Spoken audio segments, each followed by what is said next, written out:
Hello everyone and welcome to fresh new video. तो इस video में हम लोग एक काफ़ी इंपॉर्टेंट सा टॉपिक को कवर करने वाले हैं, जो कि है हमारा ओड। और साथ ही साथ हम लोग कोई एक ओड, जैसे कि हमारे सिलेबस में दो ओड है, odd on a Grecian earn और ओड टू द नाइटिंगेल। तो हम लोग इस वीडियो में odd on a Grecian earn को कवर करने वाले हैं। तो अगर आपका क्वेश्चन ये भी रहता है कि right a critical appreciation on odd on a Grecian earn, तो ये आंसर आप लोग लिख सकते हो। बाकी ओड टू द नाइटिंगेल का अगर आप लोग को ज़रूरत है तो आप लोग कमेंट करना, मैं नेक्स्ट वीडियो में उसके बारे में एक्सप्लेन कर दूंगा। अब आप लोगों को एक चीज़ ध्यान रखना है कि आपका कोई सा भी ओड आए एग्जामिनेशन में, फ़र्क नहीं पड़ता, आप लोगों को ओड क्या है ये एक्सप्लेन करना है। थोड़ा सा बैकग्राउंड आप लोगों को हर चीज़ का देना है। फॉर एग्जांपल अगर किसी स्टोरी के बारे में पूछता है तो उस स्टोरी का ऑथर के बारे में और उस स्टोरी का थीम क्या है ये आप लोग स्टार्टिंग में मेंशन कर सकते हो। तो इससे आप लोगों के मार्क्स जो है अच्छे मिलेंगे। अब हम लोग आते हैं इस क्वेश्चन में। तो हमारा क्वेश्चन क्या है, what is an ode and describe any one ode prescribed in your syllabus. तो इसमें तो पूछ ही रहा है कि ओड क्या है, तो इसे हम लोग एक्सप्लेन करेंगे। नहीं भी पूछता तो भी हम लोग बताते ही।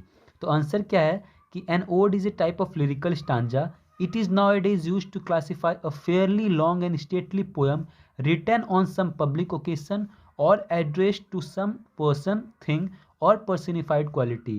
इसका मतलब क्या है कि ओड एक ऐसा स्टांजा होता है जिसमें कि कोई लॉन्ग पोयम होता है जो कि मेंशनड हो किसी ओकेशन के ऊपर। होता है ना कि किसी आदमी के ऊपर, किसी विषय के ऊपर, वस्तु के ऊपर, या फिर कोई त्यौहार के ऊपर कोई लंबा सा पोयम लिखा गया होता है, या फिर किसी क्वालिटी के ऊपर, या फिर किसी कल्चर के ऊपर। तो ये सब जो ऐसे टाइप के पोयम होते हैं इसे हम लोग बोलते हैं ओड। अब हमारे सिलेबस में ode to the west wind और ode on a Grecian urn है, जिसमें से हम लोग इस वीडियो में देखने वाले हैं कि odd on a Grecian earn. इसमें ये जो ओड है हमारा, ये तो मैंने आप लोगों को बता दिया कि एक तरह का पोयम होता है। ग्रीसियन मतलब यहाँ पे इसका है कि ये ग्रीस से लिया गया था, और अर्न मतलब होता है एक वेस। आप लोगों को थंबनेल में देख गया होगा कि वेस कैसा होता है। मैं यहाँ पे अटैच कर दूंगा इसका पिक्चर भी, तो आप लोगों को समझ में आ जाएगा कि मैं किस बारे में बात कर रहा हूँ। तो ये क्या है, it is one of the most celebrated odds of John Keats. काफ़ी फेमस था ये, जॉन कीट्स के द्वारा लिखा गया था। The poet addresses a beautiful Greek earn. मैंने आप लोगों को बताया कि ग्रीस का जो अर्न था, it celebrates the power of art and imagination. तो इस ये जो ओड था इसमें आर्ट का और इमेजिनेशन का, कला का, और फिर हम लोग तो इसमें कला का और कल्पना के बारे में बहुत ज़्यादा ही बात की गई है।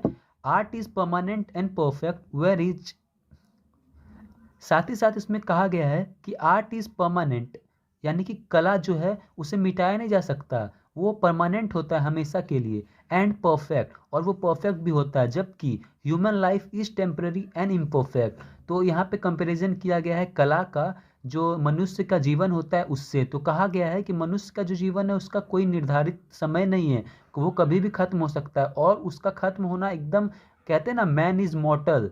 तो इंसान का तो जाना निश्चित ही है, लेकिन कला जो है वो परमानेंट है, वो हमेशा के लिए है।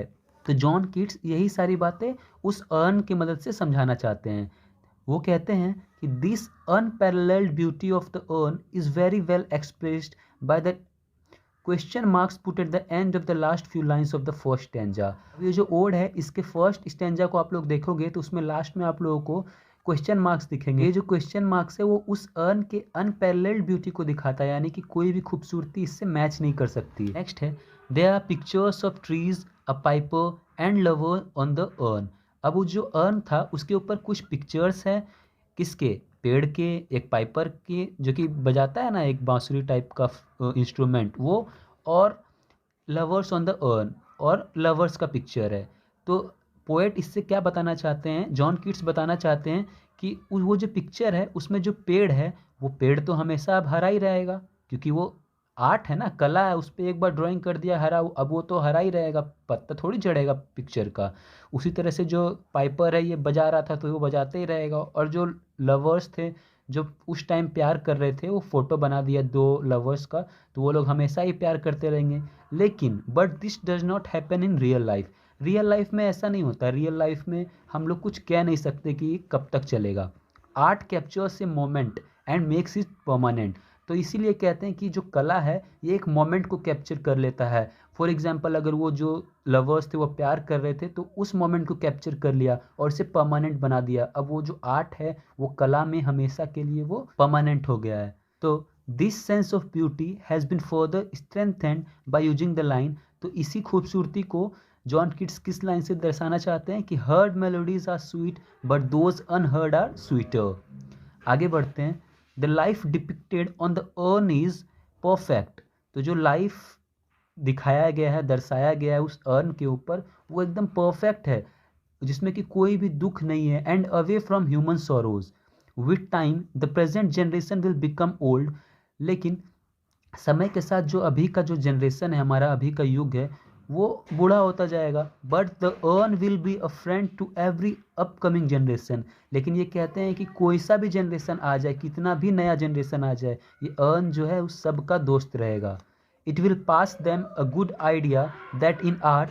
ये एक आइडिया देगा हर आने वाले जनरेशन को, हर आने वाली पीढ़ी को, कि जो कला होता है, कला में beauty is truth and truth beauty. यानी कि जो खूबसूरती होता है वही सच्चाई है और जो सच्चाई है वही खूबसूरती है। तो यहाँ पे जो खूबसूरती है, इसका मतलब क्या है कि जो खूबसूरती हमेशा सच होता है, सच को ही हम लोग बोलते हैं खूबसूरती। हमें हर चीज़ को जो जैसा है वैसा ही एक्सेप्ट करना चाहिए, और वही जो है सच्चाई है, वही हमारी खूबसूरती है। अब ऐसा नहीं है कि कोई इंसान अगर काला है तो अब हम लोग उससे बोले कि नहीं तुम गोरे रहते तो अच्छा होता, क्योंकि सच्चाई क्या है कि वो काला है, और उसी काले इंसान को अपना लेना ही हमारे लिए खूबसूरती है। तो वही यहाँ पे इस लाइन का मतलब है। दस beauty is truth, truth beauty is the fundamental and concrete concept of Keats art. तो ये जो कीट के जॉन कीट्स के आर्ट है, कला है, इसमें जो ये फंडामेंटल बात यही है कि जो खूबसूरती है यही सच्चाई है हमारी। As soon as the notion of the unity of truth and beauty is lost from sight. तो जैसे ये जो हमारा कॉन्सेप्ट है ट्रूथ और ब्यूटी का, ये दूर जाता है, यानी कि हम लोग इससे भटकते हैं, द आर्ट बिकम्स वीक। तो कला जो है हमारा कमज़ोर हो जाता है, फॉल्स, झूठा लगता है, एंड फ्रेजाइल, यानी कि इसका कोई भी अस्तित्व अब आगे बचेगा नहीं। तो ये आपको वीडियो कैसा लगा प्लीज़ कमेंट करके बताएं, एंड कोई और डाउट है तो आप लोग कमेंट में पूछ सकते हो। And till then thank you so much for watching.